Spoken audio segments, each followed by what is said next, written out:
Welcome to the Deep Dive. We're here to take complex topics and, well, really distill them into insightful conversations just for you.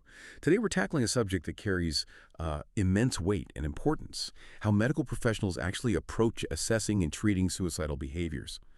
This kind of deep dive needs clarity, obviously, but also a real sense of respect for the, incredibly tough situations clinicians and patients face every day. Our aim here is to shed light on the structured, evidence-informed approach that guides this critical area of care. Exactly. And our main source today is Assessing and Treating Suicidal Behaviors, a quick reference guide from the American Psychiatric Association. It's basically a distillation of their much broader practice guideline, and it gives a really detailed roadmap. It's important, though, to get the statement of intent here. These are guidelines, not some rigid, standard of care set in stone. They change as science evolves, which is crucial.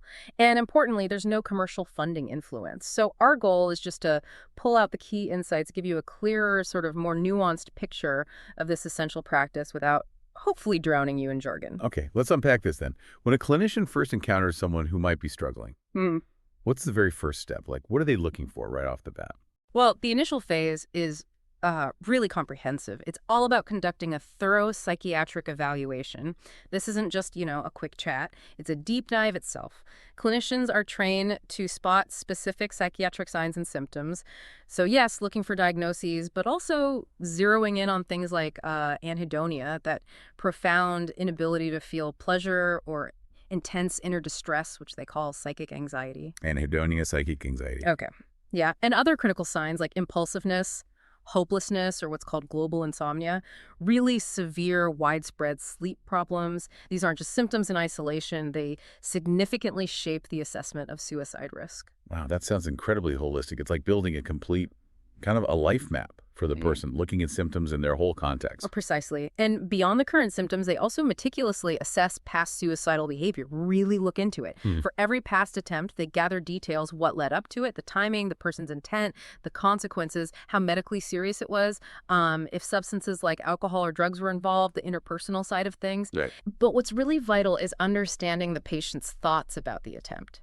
How lethal did they think it was? Were they ambivalent about living? Did they visualize dying? How much planning went into it? What was their reaction after the attempt?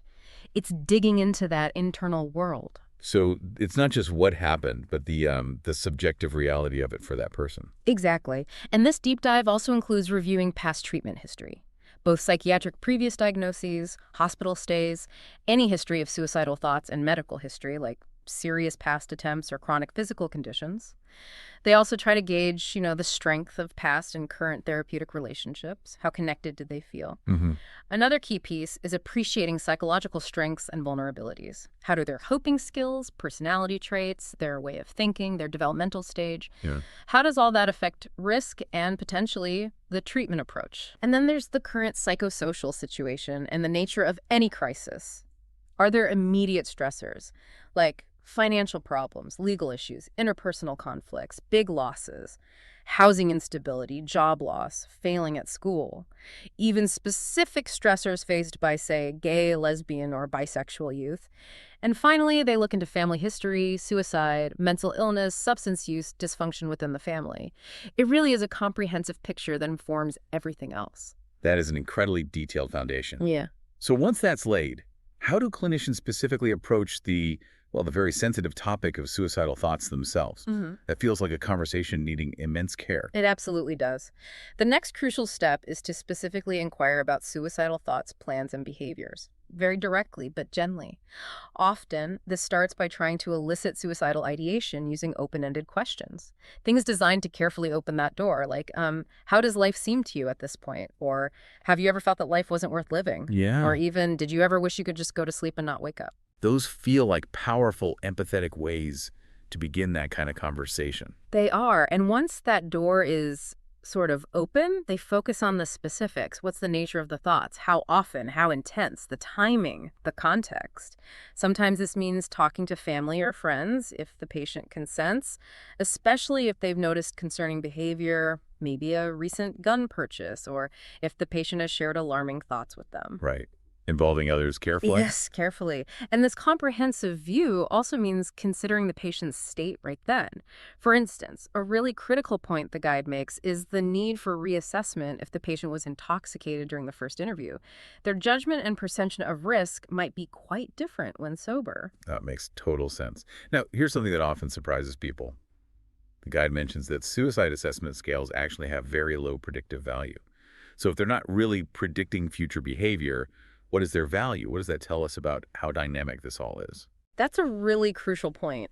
These scales exist, yes, but their ability to predict if someone will attempt suicide is, well, quite low. The main takeaway is that suicidality isn't static, it changes, it waxes and wanes. So while the scales aren't crystal balls, they are useful for a couple of things. One, they help clinicians develop really comprehensive questions to guide their own inquiry. And maybe more importantly, they can be a tool just to open up communication with the patient about these incredibly difficult thoughts and feelings. Okay, so more of a conversation starter or a guide than a predictor. Exactly. The real goal is to assess the patient's current degree of suicidality. What's their motivation? How serious is their aim to die? Are there associated behaviors? How lethal is their plan or method? And when probing for specific plans, they need details, any steps taken, access to means. What's also key here is the patient's belief about the lethality of their chosen method. That's considered just as important as the actual lethality because it reflects their intent. Right, their perception matters hugely. Precisely. The guide offers a framework, examples of helpful questions covering thoughts about living, self-harm, specific plans, past attempts, even asking about things like command hallucinations in psychosis voices telling them to hurt themselves. Okay, so with that foundation, let's pivot to understanding risk itself.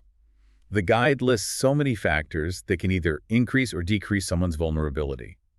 What are some of the most maybe critical ones or perhaps surprising ones that really shape how a clinician sees the situation? Yeah, this is where the complexity really hits you. The guide outlines a whole range, starting, obviously, with suicidal thoughts and behaviors themselves.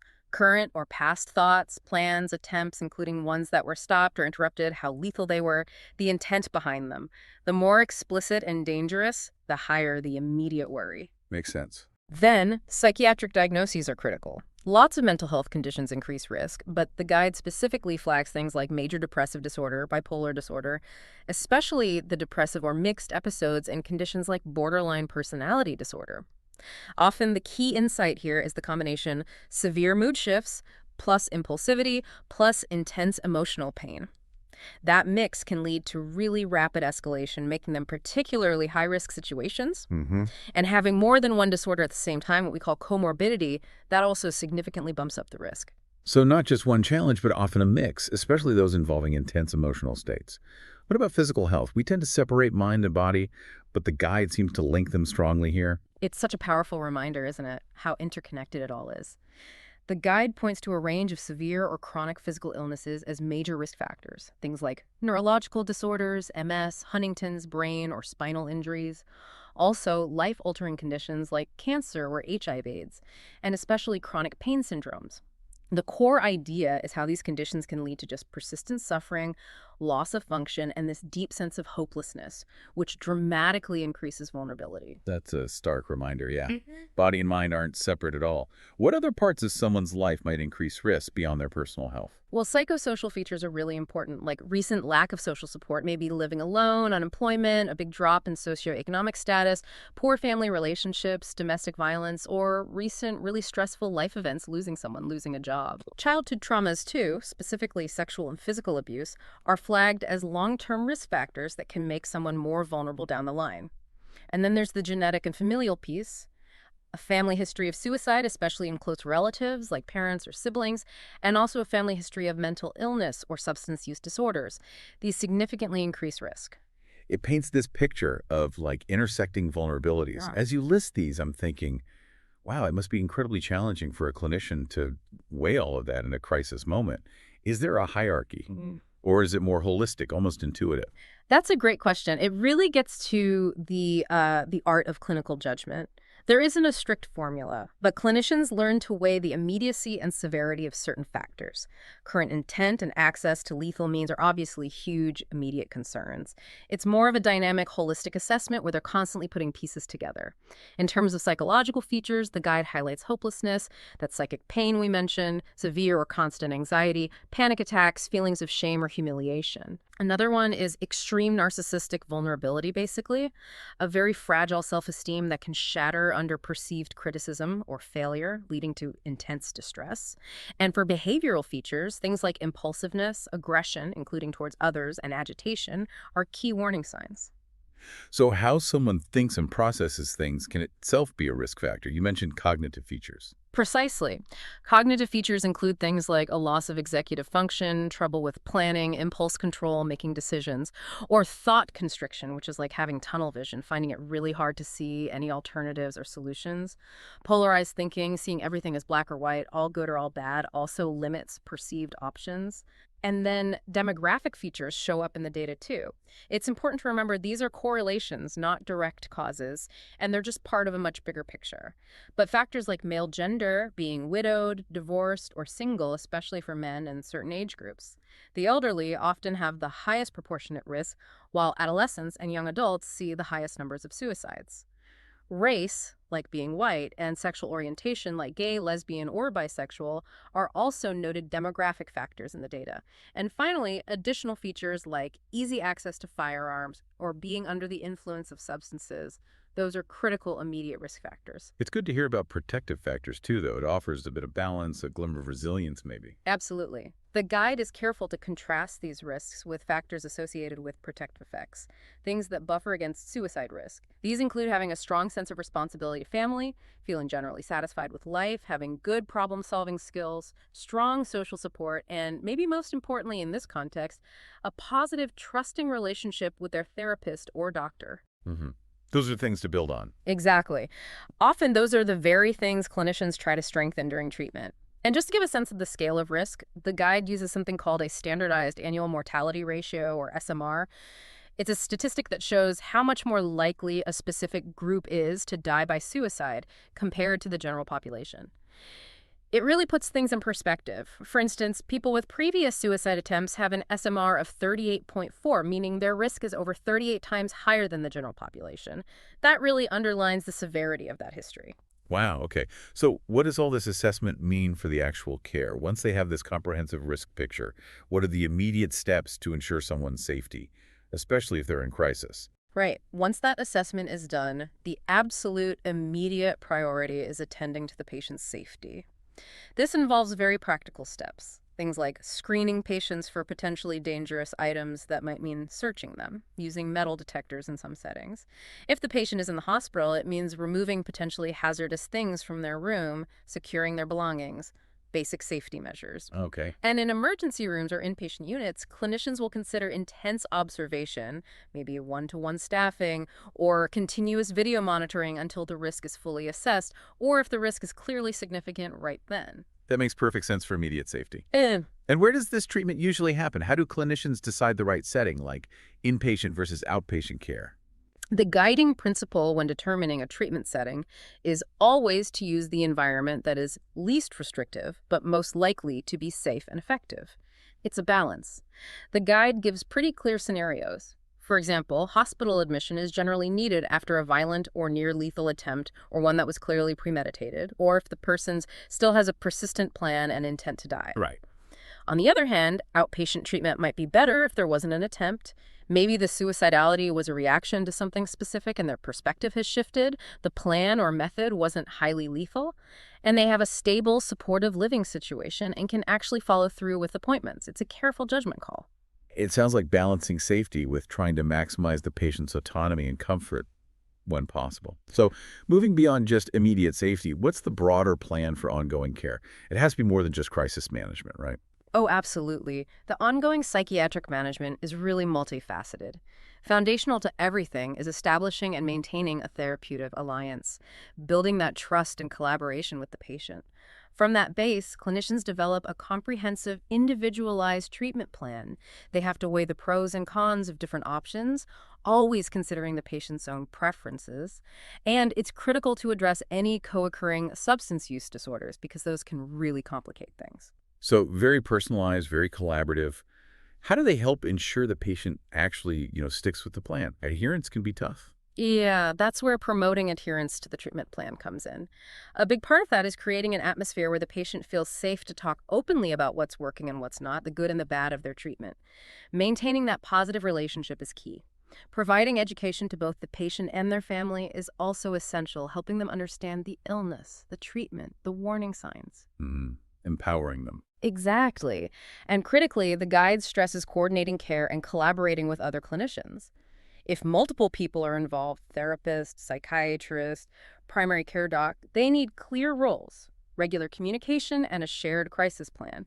And throughout all of this, there's constant monitoring of psychiatric status and treatment response, and crucially, reassessing safety and suicide risk again and again. Reassessments are vital, especially if the patient was initially intoxicated or at key points in hospital treatment like getting more privileges. If their mental state changes suddenly, definitely before discharge. And just generally over time, because suicidality can fluctuate, that waxing and waning nature. Risk isn't static. Vigilance is absolutely key. Are there specific kinds of treatments, medications, or therapies that the guide highlights as being particularly helpful? Yes, it does briefly outline specific treatment modalities. Under somatic therapies, which means primarily medications, it notes that reductions in suicide attempts and deaths have been seen with certain drugs. For instance, clozapine for people with schizophrenia, long-term lithium for bipolar disorder, and various antidepressants for depressive disorders, all conditions strongly linked to suicide risk. Other antipsychotics can also help reduce risk, especially if someone is very agitated. Okay. And for psychotherapies, the guide confirms that specific psychotherapeutic approaches are of benefit. It doesn't detail them all in the quick guide, but it underscores that targeted talk therapy is really important. Right. Finally, what about the administrative and ethical side? Documentation, risk management, and especially how clinicians handle the aftermath if a patient does die by suicide. That must be incredibly difficult. It's a hugely important area, and often one people outside the field don't think about much. The guide goes into documentation and risk management. First off, it states clearly, it is crucial for the suicide risk assessment to be thoroughly documented in the medical record. This isn't just paperwork, it's fundamental to good, responsible care. It ensures continuity, clarity. There's a table 7, outlining general considerations. Things like good collaboration among providers, clear communication, maintaining that strong alliance with the patient. Careful documentation of the risk assessments themselves, notes on calls with other clinicians, phone calls with the patient. Certain times are highlighted as critical for documentation, that first assessment. Admission to hospital. Clinicians are also advised to monitor their own reactions, transference and countertransference, the unconscious feelings flying back and forth to make sure it doesn't cloud their judgment, getting a second opinion sometimes. And handling the end of treatment, termination, very carefully with good documentation. And in that awful event, if a patient dies by suicide, how does the guide address that for the clinician and the family? It offers specific guidance for the management of suicide in one's practice and communication with significant others. If a patient dies by suicide, the clinician needs to ensure their records are complete and accurate. When talking with the surviving family or friends, they have to be extremely careful, not revealing confidential patient information beyond what's permissible, and importantly, avoiding statements that sound like they're blaming themselves or trying to completely exonerate themselves, just sticking to the facts carefully and compassionately. That sounds incredibly delicate. It is. And finally, and I think very compassionately, the guide addresses mental health interventions for surviving family and friends. It suggests clinicians should recommend psychiatric help for family members and friends shortly after a death by suicide to help reduce their own risk for psychological problems, recognizing just how devastating such a loss is. This deep dive has really shone a light on the structured and incredibly compassionate approach the APA guidelines lay out.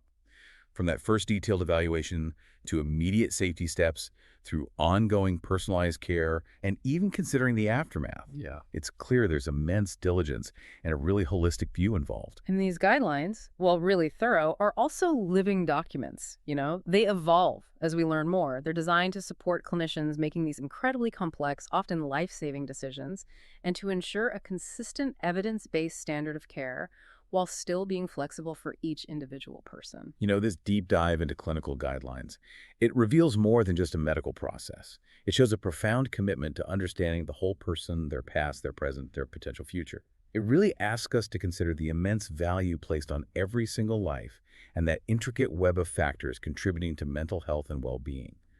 So here's a thought to leave you with. What does this comprehensive, careful approach tell you about the real power of sustained, empathetic support when someone is facing deep, deep struggle?